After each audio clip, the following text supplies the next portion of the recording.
It is day 10 of Vlogmas. I know I left you guys hanging yesterday. I'm sorry. I got off work and I parked myself in front of the couch and I watched Handmaid's Tale until I went to bed. Hi, I'm Marissa and welcome to the final day of Vlogmas. Today I really wanted to go ahead and declutter my bookcase in honor of it being the end of the year and being a declutter season. However, there's so much on my bookcase. Like, when I travel, I collect shot glasses. So I've got shot glasses, I've got photos, I've got awards, I've got so much junk on my bookcase that I was like, no, if I go through this, I'm gonna have to actually clean the whole thing, which means I'm gonna be packing, and I'm not mentally prepared for that today. So instead, we're gonna go through all 5-star books that I've read this year and kind of rank them in a tiered system from least memorable to most memorable. I've got 40 books that I rated 5 stars this year. I'm currently on book 89 out of 100 books for the year because I am insane. That's all I've got. I don't know why I did this. This is my once in a lifetime marathon. Will not be doing it again. I just wanted to do it to see if I could. I'm on 89 out of 100. I will be done by the end of the year. But out of the 88 completed books so far, I have 40 that I rated 5 stars. Now, bear with me because it took me until about like August, September to like remember that I'm not hurting anyone's feelings if I don't give it a 5-star rating. So some of these are a little iffy. Yeah. Now, my rule for nonfiction typically is if it's a memoir, I'm gonna rate it 5 stars. So they do get on here by default, but never have I read a memoir that I wouldn't rate 5 stars. Actually, that's not true, but that was last year, so we don't have to worry about that. Of the 6 nonfiction, memoir, those kind of books that I read this year that I rated 5 stars, the first is going to be The Third Gilmore Girl by Kelly Bishop. I just finished that audiobook this morning actually, and I absolutely love her story. I only know her from Gilmore Girls. I don't know her from anything else. And so it was just so nice to hear like her story coming up on Broadway and as a ballerina. And it was not what I expected at all. And it was just, I don't know, it was just so nice and so like follow your dreams-esque without being fantastical about life as a performer in New York City. The next one is Loud, and this is Drew F. Wallow's story. And I remember seeing clips of this book, hearing clips of this book going around on TikTok, and I did do the audiobook because I just wanted to hear her voice. And I loved that book. I really, truly did. I felt like she was talking to me as someone who is an older sister and she's a younger sister. It felt like in that moment she was my older sister. She's just so well spoken. She has had such interesting life experiences and she's turned all of that to positivity, which I think is probably the most admirable thing. The next one is Educated by Tara Westover. I really thought that this was an important book and a lot of it resonated with me because while I didn't grow up in an extremely strict, organized, religious environment, my home was very religious. The next 3, I would say were kind of lower on the wow, it left an impact on me, but were still extremely good. Obviously, I rated them 5 stars. The first one being Brain on Fire, My Month of Madness by Susanna Cahalan. It was such an interesting story about navigating healthcare and a lot of the stigma that comes with medical treatment, especially when it's like very obvious that you're receiving medical help. I just remember like that kind of shocking me. The last 2 are How to Do Nothing and The Defining Decade. Both kind of were just like on the suggested list for my library, and I liked both of them. I thought they were very informative, but I didn't really think that they were like something I would go brag about. I just thought they were really, really good. Now, the other 2 books that I didn't include in the fiction because I will give them 5 stars are poetry books. And that is because Poetry, I feel like, is deeply personal and a lot of the times pulls from lived experience. And these two specifically talk about a lot of very heavy subjects, and that is You Are Your Own Fairy Tale by Amanda Lovelace and Pretty Boys Are Poisonous by Megan Fox. Her putting herself out there in a way that she hadn't before, I thought was really admirable, and I don't know, I just like, it was very memorable for me. So obviously it ended up on the 5 stars, but it also was just something that I remember reading and like feeling. Now to the meat and potatoes, and that is the 34 fiction books that I rated 5 stars this year, and we are going to go from least memorable to most memorable. Now, I only rated these 1 to 3, so there are no 1, 2, 3, 4, 5 rankings. So I'm going to go through the category of 3, which is least memorable, but please remember that all of these were 5 stars, so least memorable within that group. In 3, we've got Small Things Like These by Claire Keegan, Crazy Rich Asians by Kevin Kwan. I loved the movie. I just wanted to see how the book compared. The Games Gods Play by Abigail Owen, kind of like that fantasy line, but it was more mythology. The next one is Check and Mate by Allie Hazelwood. It's fun. It's a chess romance. Love Letters to the Serial Killer by Tasha Coriel. It was fun, but it was a little like, girl, what on earth are you doing? And the main character did kind of get on my nerves. Heaven Breaker by Sarah Wolf. It was a mix of like The Hunger Games, Tron, maybe. I feel like you just gotta read it for yourself. One of Us Knows by Alyssa Cole. Serpent and Dove by Shelby Mahurin. I'm guessing on some of these names. I'm doing my best. The Familiar by Leigh Bardugo. It kind of felt like a fantasy period piece, which was really cool. Love in Other Words by Christina Lauren. Forever Interrupted by Taylor Jenkins Reid. The Mystery Guest by Nita Prose. Kind of like a murder mystery based in a hotel. The last one in the 3rd category is Daisy Darker by Alice Feeney. This is the first book I read this year, so we're really testing my memory right now. Now going down into category number 2, which is the medium memorableness of all of the ones that I rated 5 stars. Now this one's gonna see a few more. These were just ones that I absolutely loved, ones that I definitely remember, but aren't like in your face stood out to me for the year.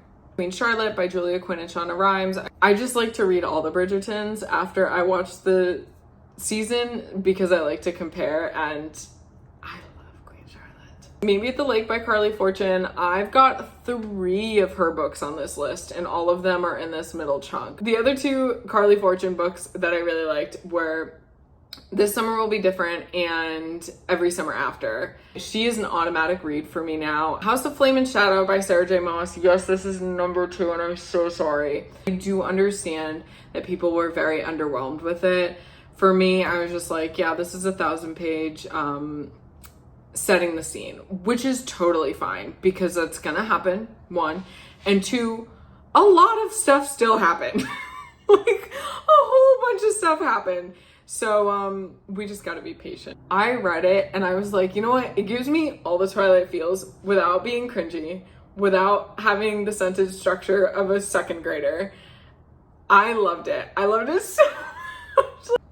The next one is another Allie Hazelwood, and that is Bride. I was like, oh my God, it's about a vampire and a werewolf, and this is gonna be terribly cringe. Emily Wilde's Map to the Other Lands, and it's kind of like a period piece mixed with fantasy, and Book Lovers by Emily Henry. She's got 4 books on my 5-star list. Happy Place, Funny Story, and Beach Read. All of them are in category number 2, but I loved all of them. So there is another Sarah J. Maas book on this list in category number 2, and that's The Assassin's Blade. Now, I read ACOTAR and Throne of Glass in 2021. In fall of 2021, I read both of those series to completion and read the first Crescent City book, and I've read each of the other Crescent City books as they come out. I had never read The Assassin's Blade. I don't know why. It just wasn't a big discussion point back then, and so I didn't read it. My closest friend, she's reading Throne of Glass right now, and she just actually today got to the final book. I was like, I'm just gonna give it in, because when she was like, I don't understand why you like Lysandra, and I was like, what do you mean? She's like my favorite character. And she was like, girl, you gotta go read this. So I read it. And finally, in number 2, I have Kill for Me, Kill for You by Steve Kavanaugh. Such a fun book. Now, for number 1, we have 8 books in here. I will say that these 8 books, when I think about them, like, I probably cried during every single one of them. Every one of them felt important, except like one. One, you guys are probably just gonna laugh at me. So we'll start with the one that I will probably get made fun of, and that's A Good Girl's Guide to Murder. I honestly didn't think that I was gonna like it at all. I thought it was gonna be super tacky. I haven't watched the show, but I want to, but I just thought it was, I don't know. It's almost like a Harriet the Spy kind of thing, but on a more realistic level. But it also brought up different elements of, you know, grief and loss. It was done in a way that it wasn't tacky. It didn't feel like a PSA, and it didn't feel like a warning. The second one, and at this point, they're not gonna be ranked because all of these are so amazing, is The Color Purple by Alice Walker. Now, this is a classic, and they did do a remake of the movie either this year or last year, I can't remember. I remember seeing the commercial for the new movie and its musical, and I loved some of the actresses that were going to be in it. That's what made me Google it, and I realized how important of a story it is. I won't lie, some of it was really hard to read, and that's, I think, the point. But it was definitely something that I'm very happy that I got to. The next one is The Unmaking of June Farrow by Adrienne Young. This was very practical magic vibes, maybe, like New England witchy stuff. The next one is The Diamond Eye by Kate Quinn. Now, I fell in love with Kate Quinn when she did The Rose Code because I loved that world of cryptology and all of that stuff, and it was so fascinating to me, especially during World War II. So The Diamond Eye is about a Russian sniper during World War II, and it goes back and forth between her time before the war, during the war, and then afterwards when she is touring around America as a guest of the White House. A lot of these, you know, historical stories, especially centered around any kind of war, they're so focused on men that I feel like we either forget or we've purposefully erased the women from those stories. And so I know that this is just historical fiction, but it is important to normalize putting women back into the stories they were in. That being said, another one on my list was a Kristen Hanna novel, The Woman, and that one was centered around the Vietnam War. The next story is How to Stop Time by Matt Haig. This one reminded me of The Invisible Life of Addie LaRue, which is one of my all-time favorite books ever. It was romantic, it was fun. It also kind of reminded me of Good Omens in that, like, people that transcend time, a little Age of Adeline. So if you like that kind of stuff, you would absolutely love this book. The last 2 books are both stories, and I probably should have lumped in The Color Purple with this. These are both stories of minority groups, at least within America. One is not based in America, though. As Long as the Lemon Trees Grow by Zulfa Katu. I'm sorry if that's incorrect. Good God, that was one of the most heartbreaking books I've quite literally ever read in my entire life. It does tell about people's lived experiences when they choose to stay during a military occupation in their home country. I don't think I ever cried harder. Like, when that ball dropped at the end of that book, I lost my mind. It was such a beautiful story and an important story, and has definitely encouraged me to actively seek out more books written by people whose experiences I know nothing about. And that brings me to the last book, which is The Berry Pickers by Amanda Peters. It's the story of a Native American group that would travel between, I believe it was like Nova Scotia and Maine, and they would pick berries. I attended an author's talk, and she talked about how it was loosely written on like the Native people, the Native group that she comes from. I think what stuck with me most was how real it could have been.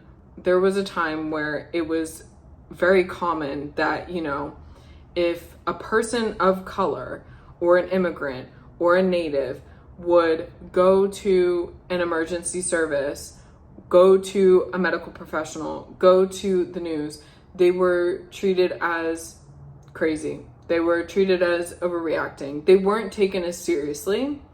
And so I think that made this story feel so real, even if the author made it up.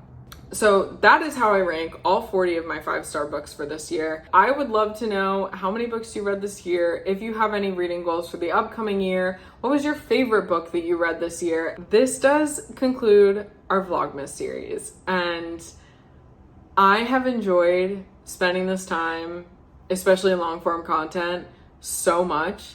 I think going forward, I'm going to try and post twice a week, and one being primarily like food, cooking, fun stuff, kitchen stuff, and the other one just kind of being my life, so stuff like this. I hope you have a wonderful rest of your day, wonderful rest of your week. I hope you have a lovely holiday season no matter what you celebrate, and I will see you next week.